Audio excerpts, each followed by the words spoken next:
ಮತ್ತು ರಾಜಕೀಯವಾಗಿ ಬಿಜಾಪುರ ಜಿಲ್ಲೆಯಲ್ಲಿ ಒಂದು ಹಂತದಲ್ಲಿ ಶಕ್ತಿ ತುಂಬತಕ್ಕಂಥದ್ದು ಎಲ್ಲ ರೀತಿಯಾದಂಥ ತ್ಯಾಗವನ್ನು ಮಾಡಿ ಪಕ್ಷವನ್ನು ಕಟ್ಟಿ ಶಕ್ತಿ ತುಂಬಲಿಕ್ಕೆ ಮಾಡಿದಂತಹ ಪ್ರಯತ್ನ ಯಾರ್ದಾರು ಇದ್ದರೆ ಅದು ಅಪ್ಪಾಜಿನ, ಅದು ಕೂಡ ಯಾರು ಅಲ್ಲಿಗಳಾಗಿ.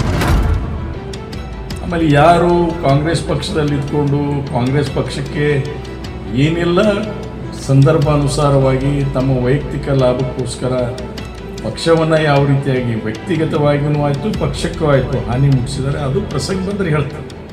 ನಿರೀಕ್ಷೆಯನ್ನು ಖಚಿತವಾಗಿ ಕೊಡ್ತಾರೆ ಅನ್ನುವಂಥದ್ದು ನನ್ನ ಆಸೆಯಾಗಿದೆ. ನಾನು ಪದೇ ಪದೇ ಹೇಳ್ತಾ ಇದ್ದೀನಿ, ಉತ್ತರ ಕರ್ನಾಟಕ ಜಿಲ್ಲೆಗಳಾದಂಥ ಧಾರವಾಡ ಆಗಲಿ, ಬೆಳಗಾವಿ ಆಗಿರಲಿ, ಅದೇ ರೀತಿಯಾಗಿ ಕೊಪ್ಪಳ ಆಗಿರ್ಬೋದು, ಗದಗ ಆಗಿರ್ಬೋದು, ರಾಯಚೂರು ಆಗಿರ್ಬೋದು, ಗುಲ್ಬರ್ಗ ಆಗಿರ್ಬೋದು, ಬಿಜಾಪುರ ಆಗಿರ್ಬೋದು, ಬೀದರ್ ಆಗಿರ್ಬೋದು, ಬಳ್ಳಾರಿ ಆಗಿರ್ಬೋದು, ಇಷ್ಟೆಲ್ಲ ಜಿಲ್ಲೆಯಲ್ಲಿ ಅತ್ಯಂತ ಹಿರಿಯ ಶಾಸಕರು ಯಾರು ಅದಾರೆ ಅಂದರೆ ಅದು ಮೊದಲನೇದಾಗಿ ಎಚ್ ಕೆ ಪಾಟೀಲ್, ತದನಂತರ ಅಪ್ಪಾಜಿ ನಾಡಗೌಡ. ಇದು ಯಾರೂ ಇದನ್ನು ಅಲ್ಲಗಳೆಯೋಕ್ಕಾಗೋದಿಲ್ಲ. ಇದು ಒಂದೇದು.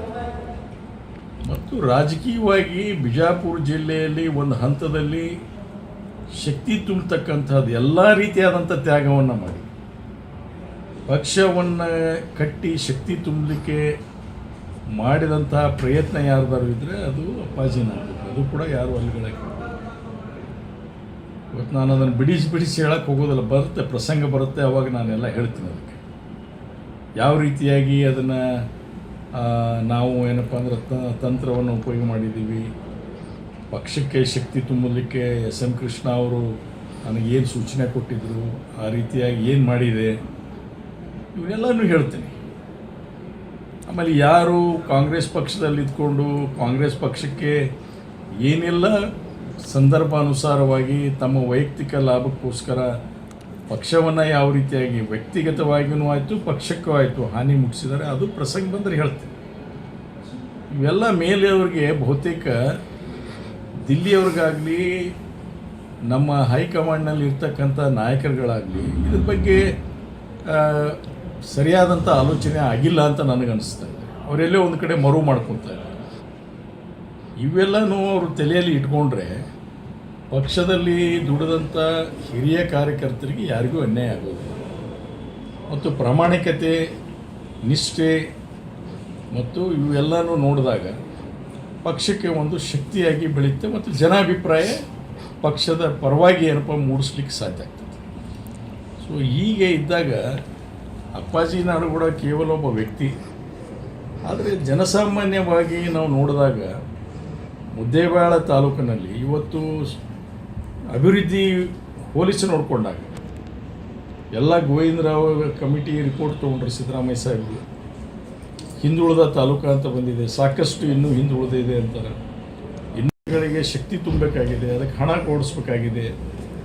ಸ್ಥಳೀಯ ಸಂಸ್ಥೆಗಳಿಗೆ ಸಾಕಷ್ಟು ಏನೋ ಹಣ ಬೇಕಾಗಿದೆ, ಮುನ್ಸಿಪಾಲ್ಟಿ ಆಗಿರ್ಬೋದು, ಪಂಚಾಯತಿ ಲೆವೆಲಲ್ಲಿ ಆಗಿರ್ಬೋದು ಹಣ ಬೇಕಾಗಿದೆ, ಗ್ರಾಮೀಣಾಭಿವೃದ್ಧಿ ಇಲಾಖೆಯಲ್ಲಿ ಕೂಡ ಹಣ ಬೇಕಾಗಿದೆ.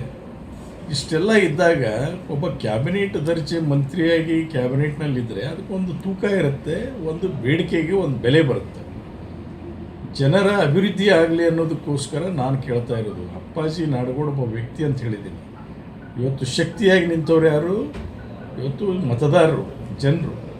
ಮತ್ತು ಅವರಿಗೆ ಅನ್ಯಾಯ ಮಾಡುವಂಥ ದೃಷ್ಟಿಕೋನ ಇಟ್ಕೊಂಡು ನಾವು ಒಬ್ಬ ವ್ಯಕ್ತಿಗೆ ಅನ್ಯಾಯ ಮಾಡೋದಾದರೆ ಮತ್ತು ಸಹಜವಾಗಿ ಪಕ್ಷ ಏನಪ್ಪ ಅಂದರೆ ಹಿನ್ನಡೆ ಆಗ್ತಕ್ಕಂಥದ್ದು ಆಗುತ್ತೆ ಅನ್ನೋದನ್ನು ಈ ಕಲ್ಪನೆಯಿಂದ ಇವತ್ತು ಪಕ್ಷ ಕಟ್ಟಬೇಕು. ನಾವು ಎಲ್ಲಿ ಸ್ವಲ್ಪ ವ್ಯವಸ್ಥೆ ತಪ್ಪು ಹೋಗಿದೆ ಅದನ್ನು ಸರಿಪಡಿಸುವಂಥದ್ದಕ್ಕೆ ಆಲೋಚನೆ ಮಾಡಬೇಕು.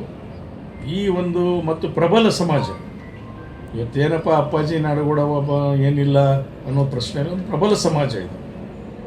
ಒಂದು ಪ್ರಬಲ ಸಮಾಜ ಇರ್ತಕ್ಕಂಥ ಒಬ್ಬ ಲಿಂಗಾಯತರಲ್ಲಿ ಪ್ರಬಲ ಸಮಾಜ ಇರ್ತಕ್ಕಂಥ ಒಂದು ಪಂಗಡಕ್ಕೆ ಒಳಪಟ್ಟಂಥವು ಇದ್ದಾಗ ಆ ಸಮಾಜಕ್ಕೂ ಕೂಡ ನಾವು ಒಂದು ಸಂದೇಶವನ್ನು ಕೊಡಬೇಕು. ಬಿಜಾಪುರ ಜಿಲ್ಲೆಯಲ್ಲಿ ನಾವೇನಪ್ಪ ಅಂದರೆ ಯಾವಾಗಲೂ ನಿಷ್ಠೆಯಿಂದ ಕಾಂಗ್ರೆಸ್ ಪಕ್ಷದ ಜೊತೆ ಗುರುತಿಸ್ಕೊಂಡಂಥದ್ದು ಯಾವಾಗಲೂ ಕೂಡ ಅದನ್ನು ಪಕ್ಷದವರು ಮೇಲಿನವರಾಗಲಿ ಇಲ್ಲಿಯ ಸ್ಥಳೀಯ ನಾಯಕರುಗಳಾಗಲಿ ಎಲ್ಲರೂ ಇದ್ರ ಬಗ್ಗೆ ಆಲೋಚನೆ ಮಾಡಬೇಕು. ಮಾಡಿದ್ದಾರೆ ಅಂತ ನನಗನ್ನಿಸ್ತಾ ಇದೆ, ವಿಶ್ವಾಸ ಇದೆ ಕೊಡ್ತಾರೆ ಅಂತ. ಕೊಡದೇ ಇದ್ದರೆ ಮುಂದೆ ಕಾದು ನೋಡೋಣ.